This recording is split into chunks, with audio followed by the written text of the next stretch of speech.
देश के जाने माने और सबसे सम्मानित उद्योगपति रतन टाटा साहब अब हमारे बीच नहीं रहे। 1937 में जन्मे रतन टाटा 2024 में 86 साल की उम्र में मुंबई के ब्रीच कैंडी अस्पताल में अंतिम सांसें लेते हैं।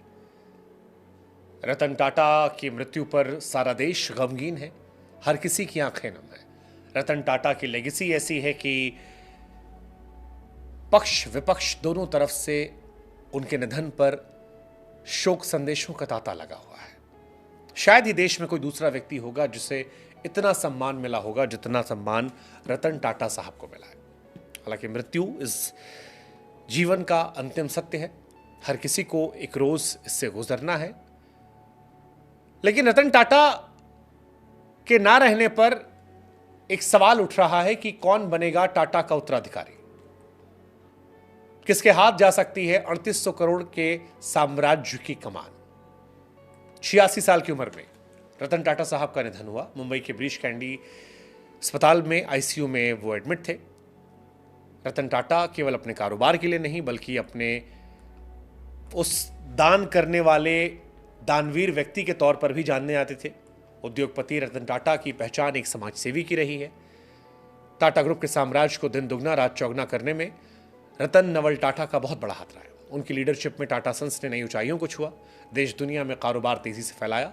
टाटा ट्रस्ट के जरिए देश को आगे बढ़ाने, गरीबों के जीवन स्तर को बेहतर बनाने के लिए रतन टाटा ने कई काम किए। टाटा को लाइमलाइट की दुनिया से दूर रहने, सादा जीवन, उच्च विचार वाली जिंदगी के लिए जाना जाता है। लेकिन अब जब सवाल उनके उत्तराधिकारी का हो रहा है, क्योंकि रतन टाटा की शादी तो हुई नहीं थी, इंडिया चाइना वॉर के चलते उनकी शादी रह गई थी, उनका कोई संतान नहीं है, उनके उत्तराधिकारी को लेकर चर्चाएं कई हैं। 3800 करोड़ के विशाल साम्राज्य को कौन संभालेगा, कौन टाटा एम्पायर की देखरेख करेगा, इस सवाल के कई जवाब हैं। टाटा ग्रुप में उत्तराधिकारी को लेकर पहले से योजनाएं बन रही हैं। एन चंद्रशेखरन ने टाटा सन्स के चेयरमैन पद पर 2017 से हैं। इसके अलावा टाटा ग्रुप की अलग अलग होल्डिंग कंपनियों में परिवार के दूसरे लोग भी हैं जो आगे आने वाले समय में अलग अलग जिम्मेदारियां निभा सकते हैं। कई नाम हैं, जैसे सबसे आगे नाम है नोएल टाटा का। टाटा ग्रुप के संभावित लीडर्स में सबसे मजबूत दावेदार नोएल टाटा है। रतन टाटा के पिता नवल टाटा की दूसरी शादी सिमोन से हुई थी और वो रतन टाटा के सौतेले भाई हैं। इस पारिवारिक संबंध के चलते नोएल टाटा टाटा ग्रुप की विरासत संभालने वाले नामों में सबसे आगे बताए जा रहे हैं। टाटा ग्रुप के वारिस माया, नेविल और ली टाटा भी हैं। नोएल टाटा के 3 बच्चे माया, नोवेल, ली टाटा जो टाटा के संभावित वारिस हैं, उनका नाम भी सबसे आगे चल रहा है। माया टाटा का नाम सबसे आगे है। 34 साल की माया टाटा टाटा ग्रुप्स में महत्वपूर्ण भूमिका निभा रही हैं और विदेश से पढ़ाई करने के बाद Tata opportunities fund, Tata digital में बड़े पद पर हैं। टाटा न्यू ऐप लॉन्च करने में उनका बड़ा रोल है। अपने विजन और बेहतर रणनीति के चलते वो एक प्रमुख दावेदार में है। नेविल टाटा बिजनेस लीडर हैं। 32 साल के नेविल टाटा फैमिली बिजनेस में काफ़ी रुचि रखते हैं, ताल्लुक गहरा है।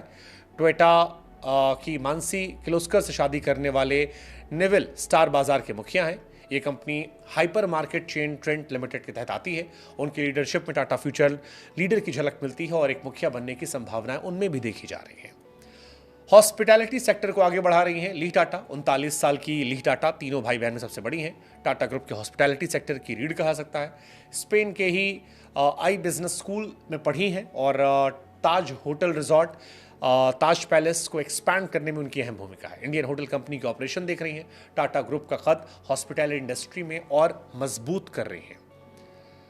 रतन टाटा का उत्तराधिकारी इन्हीं में से कोई हो सकता है। हालांकि रतन टाटा समाज सेवा काम के लिए जाने जाते थे। बिजनेस रणनीतियों को आकार देने में इन लोगों ने उनकी मदद की थी। नोएल टाटा और उनके बच्चों के नाम इस लिस्ट में सबसे आगे हैं। टाटा ग्रुप के फ्यूचर लीडर्स में इनोवेशन, इंटीग्रिटी और सामाजिक प्रभाव जैसी बड़ी जिम्मेदारियां निभानी है। टाटा साहब जिन्होंने जीवन भर शादी नहीं की, उनकी नेटवर्थ 3800 करोड़ रुपए है। अब सवाल यह है कि रतन टाटा के बाद इसकी जिम्मेदारी किसे मिलेगी। इन्हीं में से कोई नाम होगा जो शायद उस जिम्मेदारी को संभालेगा। लेकिन रतन टाटा साहब का जाना हम सब के लिए दुखद, गमगीन करने वाला विषय है, क्योंकि टाटा साहब कोई इंडस्ट्रियलिस्ट सिर्फ नहीं थे, एक बिजनेसमैन नहीं थे, एक आइकन थे, एक ऐसे व्यक्ति थे जिनका सम्मान हर कोई करता है। और अब जब ये लेजेंड नहीं है तो फिर सारा देश गमगीन है। एक ऐसा इंसान हिंदुस्तान से गया जिसने हिंदुस्तान के बिजनेस को ग्लोबल स्टेज पर पहुंचाया। बिजनेस किया लेकिन समाज सेवा की, दान दिया, और शायद यही वजह है कि आज सारी दुनिया उनका सम्मान कर रही है।